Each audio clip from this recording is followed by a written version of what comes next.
YouTube, and welcome back to fireCrochet. So you remember the last couple of weeks we've just been making granny square upon granny square upon granny square. Eventually you make enough granny squares and it's time to join them up. We're just going to put all of those granny squares together really close and see what happens.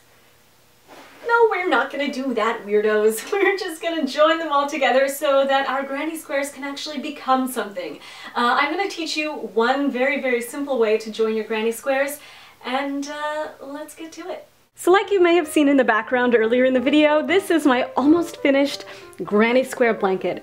And the way I've decided to join up my granny squares for this blanket, really simple method. Looks really clean on one side and has some added texture on the other. Don't mind my ends, I haven't started weaving them in yet, but yeah, this is what we're gonna do. Now I know the black may be a little bit difficult to see, so for the purposes of this video, I'm just going to show you how to do it with a contrasting color. I've made just a pile of granny squares. If you want to know how to make this particular one, I will link it down below and also annotate it somewhere on the screen right now.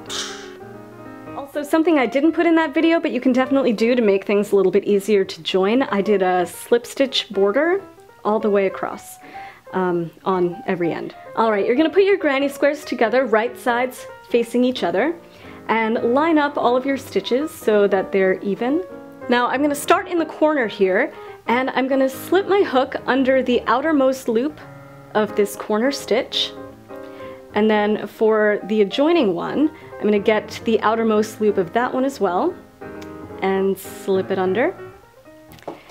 And now we're just going to start with a nice single crochet to join them up.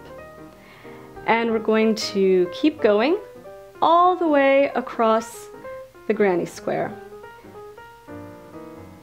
always catching the outermost loops.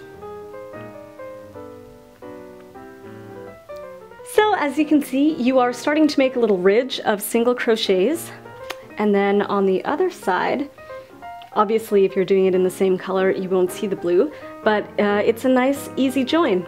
And it really is that simple. All you have to do is make sure that all of your stitches are lined up and you are good to go. So do rows across, and then you can do rows lengthwise, and before you know it, you're gonna have a blanket just like mine. That wasn't so hard, was it? Now keep in mind that is just one way to join your granny squares. There are a multitude of ways to join them up, but we'll get to those eventually. For now, if you have any questions at all, please leave them in the comments below. I will link to the videos for the granny square tutorial and the single crochet tutorial in case anyone needs a refresher. And until next time, my happy little hookers,